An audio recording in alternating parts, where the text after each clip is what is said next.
Welcome back sa ating Java Programming. Ang video na ito ay ang unang part ng ating Object-Oriented Programming Concepts.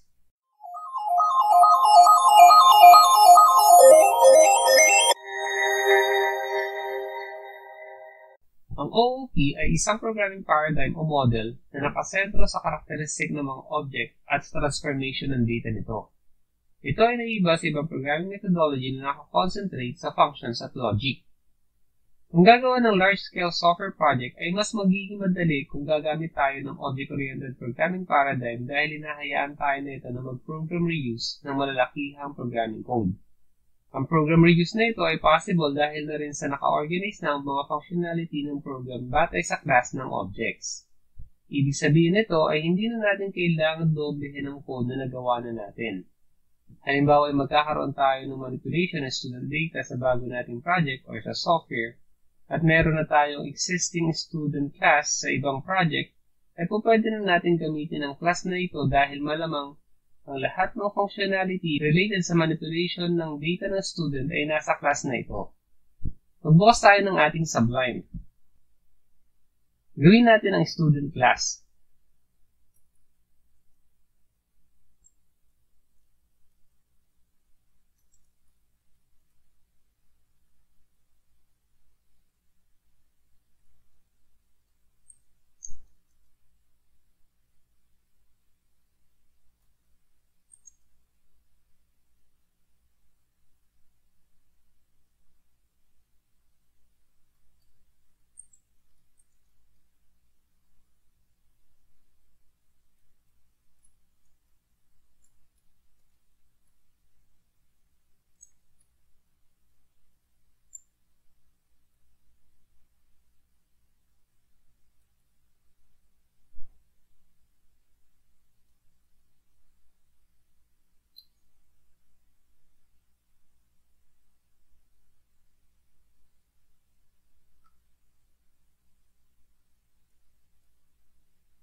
I-save natin itong student.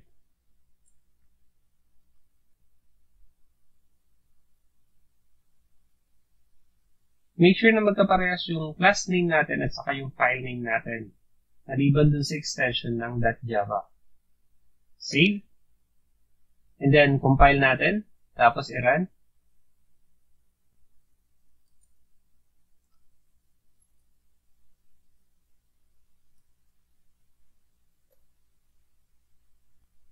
Dahil external class ito, wala itong main function, kaya hindi natin ito pwedeng i-run. Kaya ang gagawin natin, gagawa tayo ng test student class. Gagawa tayo ng new para matest natin yung ating student. Save natin.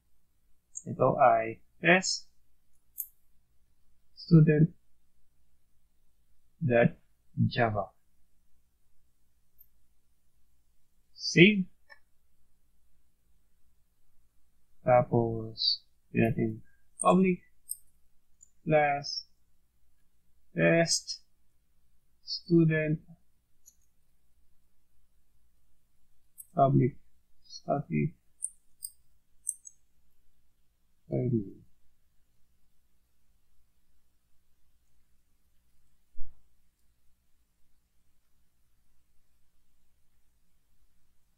Instantiation ng student natin.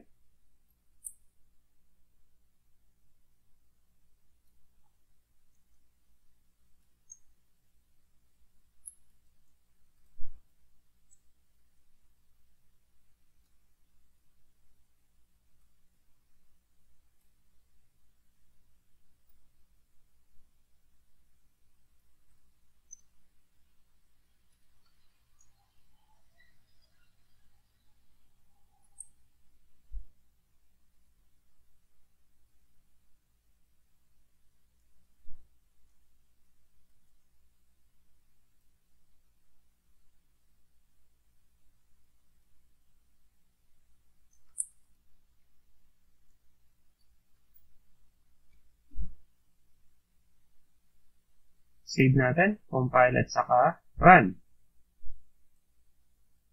Student.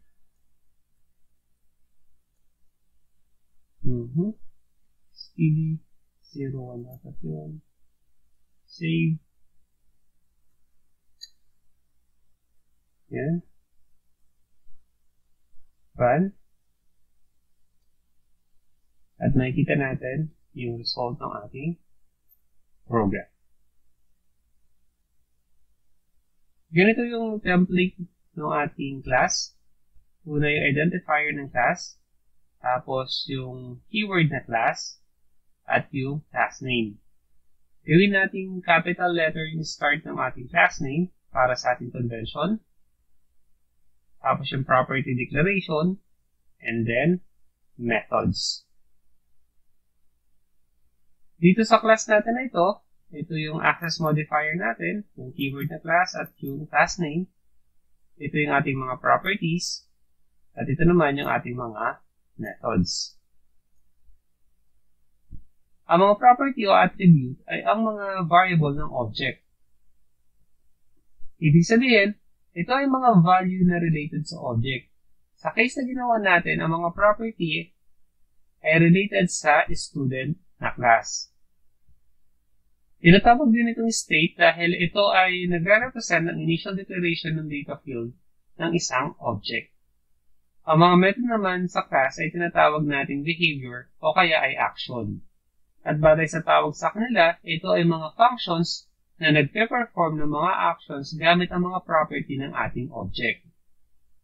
Ang class ay isa lamang template at ang object ay ang implementation ng class or patotoo ng existence ng isang class. Sa image na ito, ang car ay isa lang template. Tapos noong nakagawa ang Audi, Nissan at Volvo ng car gamit ang template na car, ang mga nagawa nila ay ang actual object ng template na car. Sa program natin, ang actual object ay itong std01. Mahalaga itong keyword na new dahil ang keyword na new ang nagsasabi sa compiler na gumawa ng bagong object at maglaan ng memory para rito. Ito ay tinatawag nating instantiation. Kailangan gawin ng instantiation dahil kailangan natin gumawa ng object para ma-access natin ang mga properties at behavior ng ating class o template. Ito ang format na pag-access natin ng component ng ating class. Para sa pag-access ng mga object variable, ganito ang format, object name, .property. Para naman sa ating object method, yung ating object name at yung ating behavior. Dito sa program natin, ito yung pag-access natin ng mga component ng ating student class. Yung print name, print age, at print course. Wala tayong pag-access ng property dito, pero kung sakaling mag-access tayo ng property, ang format lang ay yung ating object name, which is std01, tapos kung ano yung ating hinahanap na property. Okay? Nalalaman natin na ito ay property dahil wala itong parentheses, samantalang kapag method, kailangan natin ng parentheses. Okay?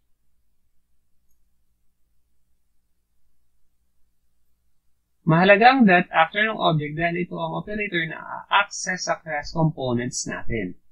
Ang tawag sa that na ito ay Object Member Access Operator. Ginawa natin sa maghiwalay na file ang program natin para dito sa student at para dito sa test student. Pero pwede natin itong pagsamahin sa isang file. Kung sakali sa inaharap ay gagawa tayo ng malakihang program, make sure na magkakarelate ang classes na gagawin natin sa isang file. Pero tandaan natin na mas organized kung magkakahiwalay ang class natin, maliban na lang kung gagawin natin itong part ng isang package. Dito sa ating student class, alam kong kapansin-pansin itong this na keyword. Sa pinakasimpleng paliwanag, ang this keyword ay nagre-represent ng current object. Dahil hindi natin pwedeng instantiate ang class sa loob ng sarili niya, ginagamit natin ang this keyword para mag-represent ng object ng current class. Ginagamit din ito para maiwasan ang pagkalito sa paggamit ng class variable at object variable. Object variable ay yung property ng ating object or ng ating class. Pag-uusapan natin yan sa separate na video. Sa kabuuan ng ating Java programming ay malamang makakita kayo ng ganitong rectangle. Ito ay isang symbol ng ating Unified Modeling Language or UML. Ang UML ang ginagamit para mag-create ng ating class diagram at mag-represent ng ating object. Kung i-represent natin ang ating student class, ay ganito natin yun i-represent. Yung name ng ating class, yung ating mga properties, at yung ating mga methods. So, ito yung base template ng ating UML. At ito naman, yung representation ng ating class na student. Ang plus at ang minus ay nagre-represent ng access modifier. Kapag minus, ito ay private. Kapag plus, ito ay public. Ito naman ay ang data type ng ating property. Sa bawat class natin ay meron tayong constructor. Ang constructor is a special method na tinatawag kapag ang class ay ini-instantiate sa creation ng object o sa madaling salita ay ang paggamit ng keyword new. Ito yung ating constructor. Ang purpose ng constructor ay ang mag-initialize ng bagong created object at ang mga components nito. Sa Java at iba pang OOP, kahit wala tayong ginawang constructor sa ating class ay gagawa ang ating programming language sa runtime. Implicit na gagawa ang Java ng constructor sa format na ganito.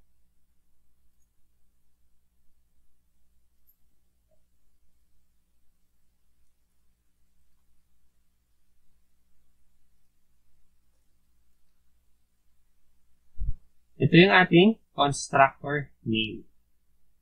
Ang constructor na ito ay walang ginagawa, pero kailangan lang itong gawin ng ating programming language dahil lahat ng class ay i-initialize gamit ang constructor. Ang constructor ay function na kapangalan ng ating class at ito ay walang return type. Gaya ng sabi natin, ito ay para mag-initialize lang ng mga bagay-bagay sa loob ng ating class, lalo na ang mga private component ng ating class. Paalala lang na kapag gumawa tayo ng sarili nating implementation ng constructor, gaya ng ginawa natin, ay hindi nagagawa ang Java ng blank constructor para sa atin. Tatapusin na muna natin dito ang video na ito. Sa susunod na video natin, itutuloy natin ang discussion natin sa constructor at sa iba pang object-oriented programming concepts. Until next time!